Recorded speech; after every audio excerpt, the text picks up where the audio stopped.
ओम नमः शिवाय गुरवे सच्चिदानंदमूर्तये निष्प्रपंचाय शांताय निरालंबाय तेजसे। हरिओम प्रभु जी। आज के इस अध्यात्म परिषद में आप सबका स्वागत है। आज अपरोक्षानुभूति पहले मंगलाचरण करेंगे, फिर 17 और 18वां श्लोक है उसका पाठ करेंगे और फिर इसको समझने का प्रयास करेंगे। ओम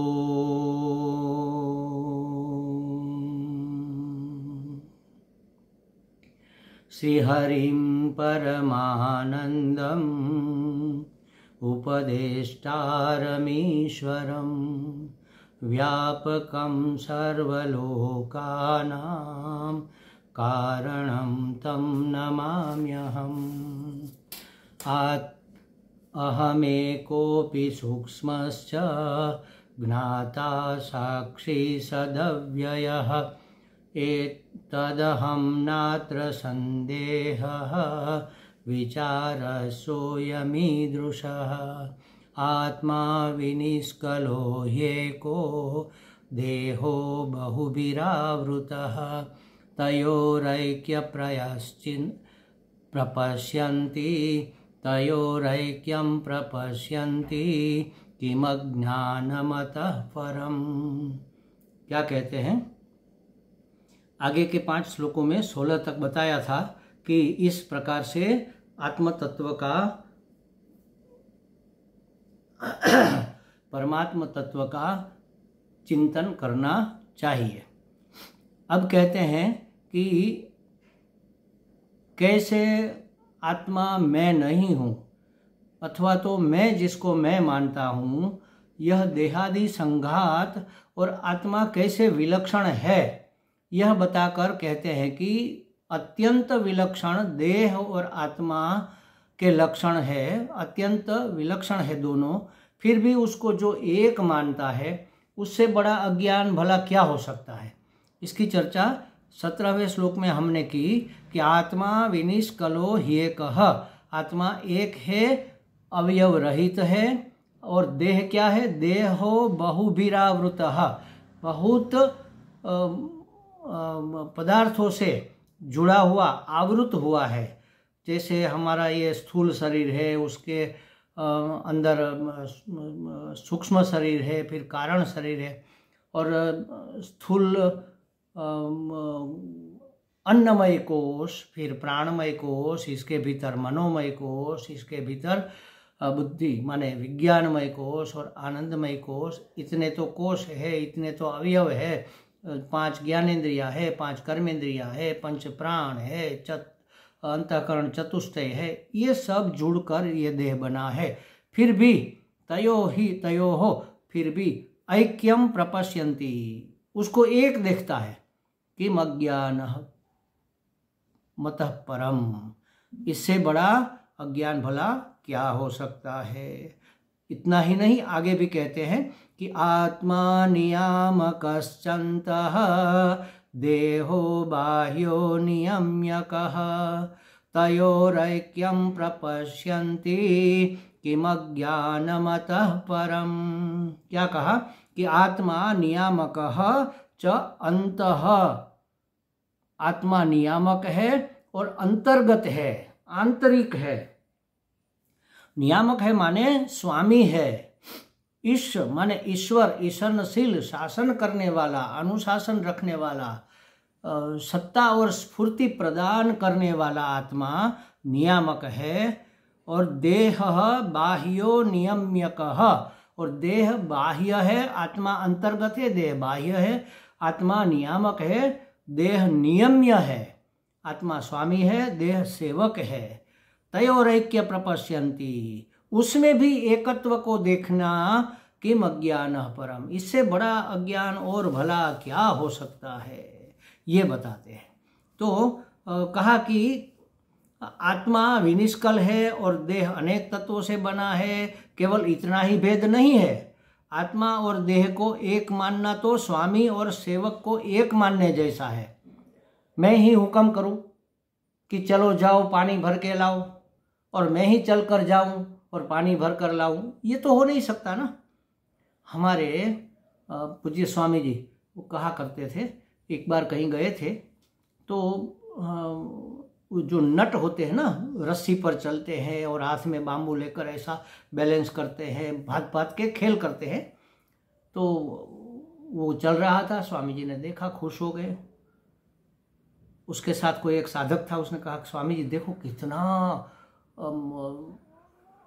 मतलब क्या कहते हैं, अशक्य जैसा ये कर रहे हैं। तो उसने कहा कि बोलो उसको, मैं एक खल बताऊं, वो अगर करके दिखाए तो मैं उसको 1 लाख रुपये दूंगा। उसने कहा क्या स्वामी जी? तो उसको कहो वो खंभे पर तो चढ़ जाता है, डोरी पर तो चल लेता है, लेकिन खुद अपने कंधे पर चढ़कर दिखाए, वो जितना चाहे उतना मैं उसको पैसे दूंगा। कोई अपने कंधे पर थोड़े ही चढ़ सकता है। तो जो स्वामी है वो सेवक थोड़े ही हो सकता है। मैं ही स्वामी मैं ही सेवक, ऐसा कैसे हो सकता है? तो आत्मा तो स्वामी है, सत्ता स्फूर्ति प्रदान करने वाला नियामक है, और देह उसका नियम्य है, उसका सेवक है, सत्ता स्फूर्ति प्राप्त करने वाला है। वो दोनों एक कैसे हो सकते हैं?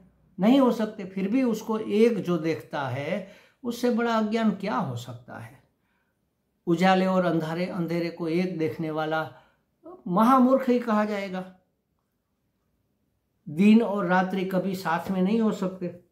उसको एक मानने वाला, अहोरात्र को एक मानने वाला महामूढ़ ही माना जाएगा। तो यहाँ कहा कि केवल इतना ही नहीं, विनिष्कल है आत्मा और देह अनेक तत्वों से बना है, इतना ही भेद नहीं है, बल्कि आत्मा स्वामी है, सत्ता स्फूर्ति प्रदान करने वाला है, देह सेवक है, सत्ता स्फूर्ति ग्रहण करने वाला।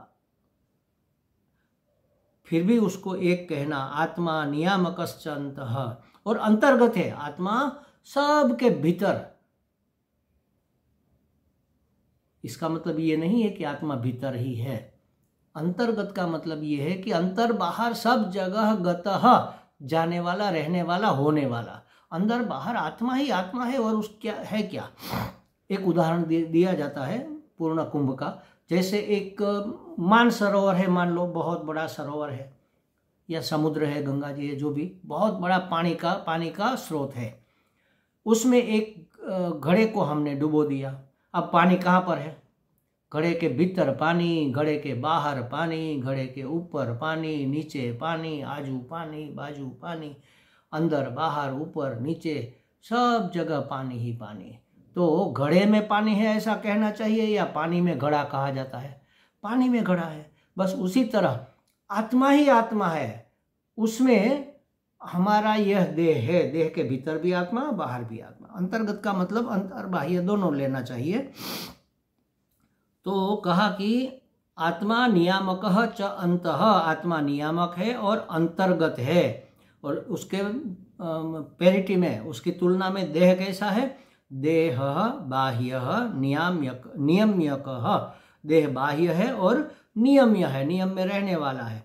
तयो ऐक्यम प्रपश्यन्ति, उन दोनों को एक मानना। अतः परम अज्ञानम किम, इससे बड़ा अज्ञान क्या हो सकता है? देखो, आत्मा देहादि संघात को नियम में रखने वाला है। देह माने देह आदि, आदि में सब आ जाता है, पूरा संघात। ये देह में व्याप्त सभी ज्ञानेन्द्रियां, देह में लगी हुई कर्मेंद्रियां, 5 प्राण, 4 अंतःकरण, चतुष्टय, ये सब मिलकर देहादि संघात कहा जाता है। तो इसको नियम में रखने वाला आत्मा है। और सर्वांतर्गत है, सबके अंतर्गत है। सबके माने किसके अंतर्गत है? तीनों शरीर के अंतर्गत है। स्थूल शरीर, सूक्ष्म शरीर और कारण शरीर। आत्मा अंतर्गत है। सूक्ष्म शरीर भी आत्मा की अपेक्षा से बाह्य है और नियम में रहने वाला है। सूक्ष्म शरीर हमारा मन बुद्धि चित्त अहंकार, वो हम अपने अंतर्गत मानते हैं, लेकिन वह भी आत्मा की तुलना में तो बाह्य ही माना जाएगा। इस प्रकार आत्मा और शरीर परस्पर विपरीत स्वभाव वाले, विपरीत लक्षण वाले होने के उपरांत ऐक्य का जो निश्चय करता है, उससे बड़ा अज्ञान क्या हो सकता है। देखो स्पष्ट है कि नेत्र पृथक है और हाथ पृथक है। हाथ अलग है, नेत्र अलग है, किंतु नेत्र में कुछ पड़ जाए तो उसको निकालने के लिए हाथ पहुंच जाता है, ऐसे खुजलाने के लिए। क्यों? क्योंकि जिसके नेत्र है उसी के हाथ है। हाथ और नेत्र दोनों वासना पूर्ति में सुखानुभव जिस एक को होता है, ये हमने खुजला दिया। और अनुभूति किसको हुई? जड़ को तो अनुभव कोई होता नहीं, कोई अनुभूति होती नहीं। तो जिस एक चेतन को अनुभूति होती है, मतलब जिस एक चेतन के कारण अनुभूत होता है सुख, वह एक आत्मा है। शरीर, ये जो शरीर है उसमें मैं कहाँ है? ये नेत्र में नहीं, लेकिन नेत्रों से जो देखने वाला है वह मैं हूँ। ये हाथ नहीं, लेकिन हाथ से जो करने वाला है वह मैं हूँ। केनोपनिषद में कहा ना, केने सितम पतति प्रेषितम मनः। किसकी प्रेरणा से मन अपने विषयों में जाता है? किसकी प्रेरणा से आंखें देखती है? आंख देखती है, लेकिन किसके पावर को, किसकी सत्ता स्फूर्ति को अर्जित करके, उसको प्राप्त करके आंख देखने का काम कर सकती है? तो वह आत्मा है। जब हम गाढ़ निद्रा में होते हैं तब हाथ उठाने की इच्छा नहीं रहती, इच्छा तो परिवर्तित होती रहती है, किंतु आत्मा एक रस रहता है, उसमें कोई परिवर्तन नहीं होता। हाथ वश में हो, बुद्धि वासना का साथ न दे तो वासना उत्पन्न होकर भी मर जाएगी। देखो ये वासना मिटाने का उत्तम उपाय यहाँ बता दिया। हाथ वश में हो माने इंद्रियां वश में हो, संयतेंद्रिय। अगर हम संयतेंद्रिय है, इंद्रियों पर अपना संयम है, और बुद्धि वासना का साथ न दे, बुद्धि निश्चय न करे कि ये वासना संतुष्ट करनी है, ये इच्छा हुई, इस इच्छा की पूर्ति करनी है, ऐसा बुद्धि निश्चय न करे तो वासना उत्पन्न तो होती है, उत्पन्न होकर मर जाती है। हमारे स्वामी जी, पूज्य स्वामी जी कहते हैं कि ये इच्छा अपने हाथ की चीज नहीं है, वो तो पूर्व के संस्कारों के अनुसार वासनाग्रस्त होकर उठती रहती है। इच्छा हुई, चलो गोलगप्पे खाएंगे, अंदर इच्छा हुई, लेकिन उस इच्छा को पूर्ण करना, उस इच्छा के अनुसार व्यवहार करना या नहीं करना, इसकी स्वतंत्रता हमें है। इच्छा चाहे कोई भी उठे, हम उसको पूरा करें या न करें, उसके लिए हमारी बुद्धि को विवेक करना चाहिए। विवेक से ही वासना ध्वस्त होती है कि छोड़ो क्या रखा है पानी पूरी या तो गोलगप्पे खाने में, आज तक इतने तो खाए फिर भी कहाँ संतोष हुआ।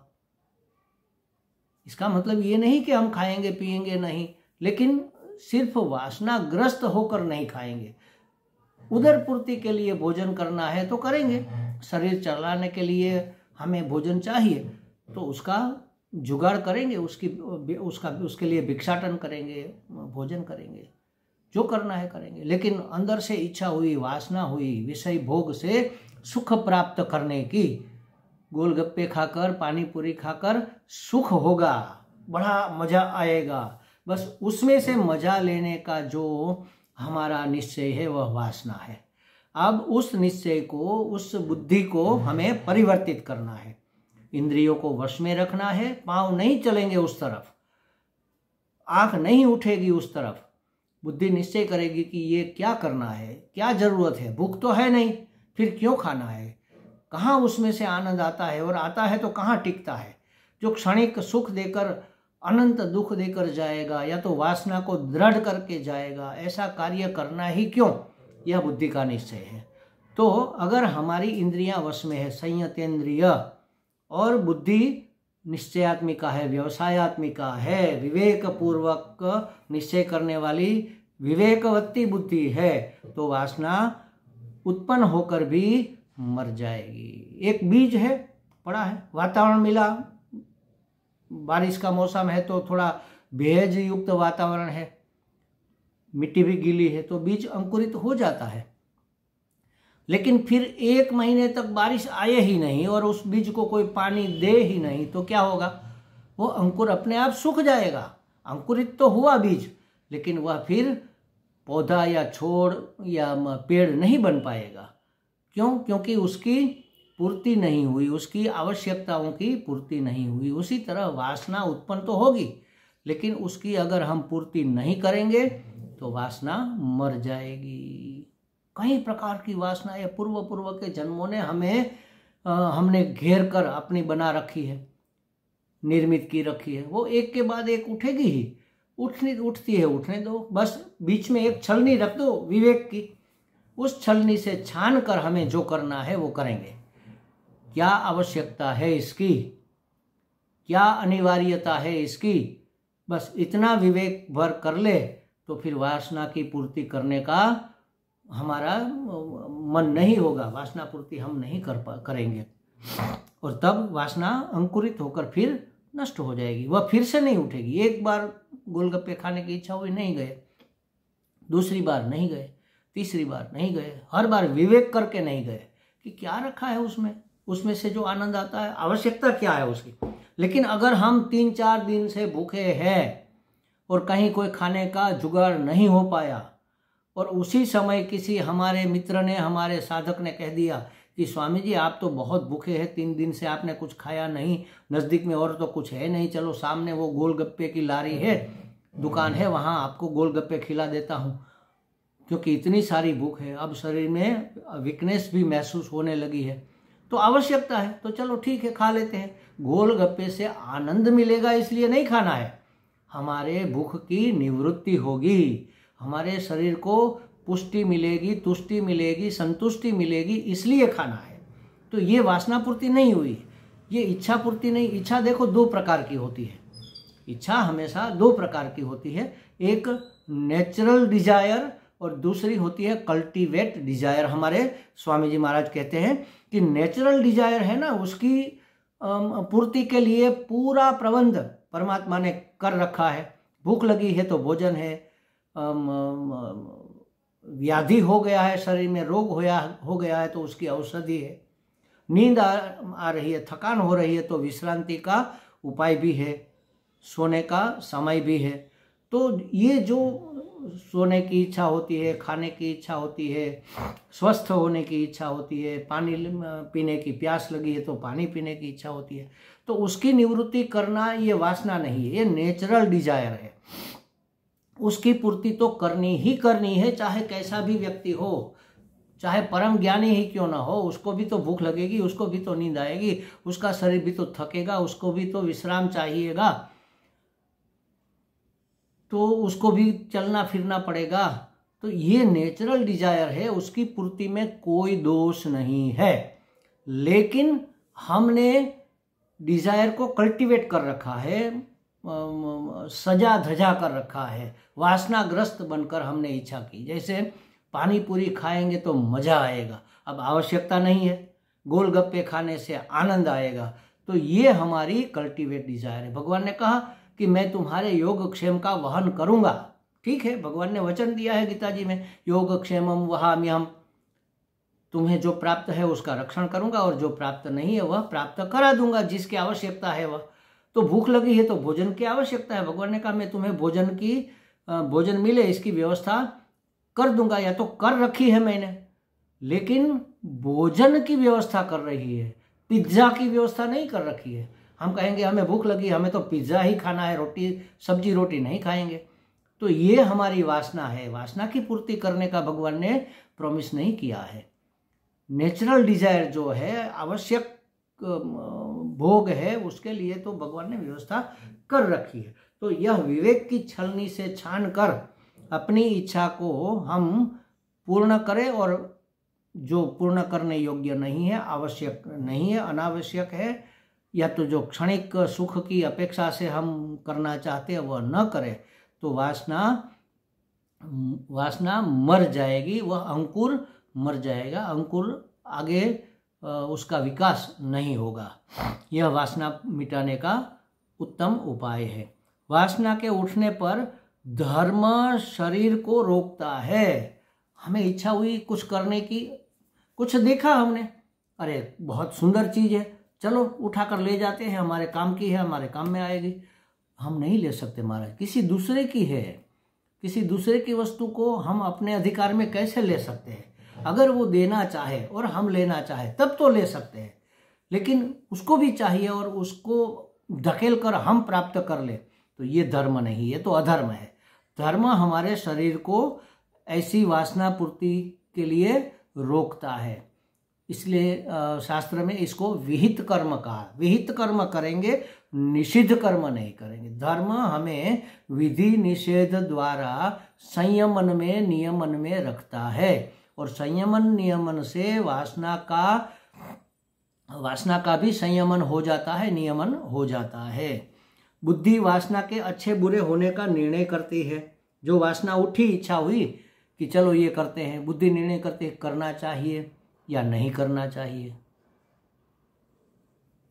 करने से क्या फायदा है, नहीं करने से क्या फायदा है, करने से क्या नुकसान है, नहीं करने से क्या नुकसान है, ये करना श्रेयस है या प्रेयस है। प्रिय तत्काल सुख मिलने वाली घटना को प्रेयस कहते हैं, और नित्य सुख को प्राप्त होना उसको श्रेयस करते हैं, कल्याण को प्राप्त होना श्रेयस करते हैं। तो यह श्रेयस्कर है या प्रेयस्कर है, इसका निर्णय बुद्धि करती है। बुद्धि में जो कर्ता बैठा है, उस विचार का करने वाला, वह आत्मा है। वासना मनोमय कोश में उठती है, मन होता है कुछ करने का, और कर्ता विज्ञानमय कोश में बैठा है, उसके ऊपर, उससे भी श्रेष्ठ, उससे भी सूक्ष्म। इन सब कोशों का नियंता इनके भीतर चैतन्य स्वरूप, अनंत चैतन्य स्वरूप आत्मा है। सभी कोशों में, विज्ञान कोश में जो निश्चय करता है, बुद्धि में जो निश्चय करता है, मन में जो वासना या इच्छा उत्पन्न करता है, उसका नियामक आत्मा है, सबका नियमन करने वाला। देह से लेकर आनंदमय कोश तक, माने यह स्थूल शरीर पंच भूतात्मक अन्नमय कोश,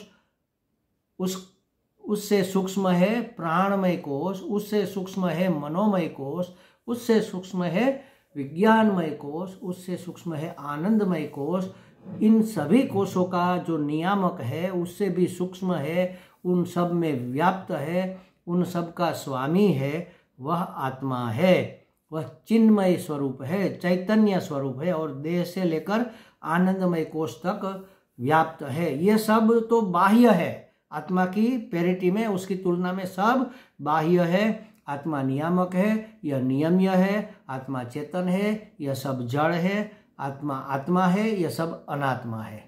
तो इस तरह का विवेक करके जो इन पांचों कोशों और आत्मा को एक देखता है, ऐसा होते हुए भी ये पंच कोशमय शरीर या तो मैं और आत्मा वह भी मैं, तो दोनों मैं को एक मानता है, कोशों को आत्मा मान लेता है, या तो इन पंच महाभूतों का शरीर, स्थूल सूक्ष्म कारण शरीर और आत्मा, इसको एक मान लेता है। वह तो म्यान को ही समझो तलवार मान लेता है, या परछाई को ही व्यक्ति मान लेता है। तो ये तो बड़ा अज्ञान हुआ ना, बड़ी मूर्खता हुई। इससे बड़ा अज्ञान भला क्या ही हो सकता है, ऐसा कहते हैं। इसके विषय में थोड़ा और भी समझेंगे। ओम पूर्णमदः पूर्णमिदं पूर्णात् पूर्णमुदच्यते पूर्णस्य पूर्णमादाय पूर्णमेवावशिष्यते। ओम शांति शांति शांति। हरि ओम। श्री गुरुभ्यो नमः। हरि ओम।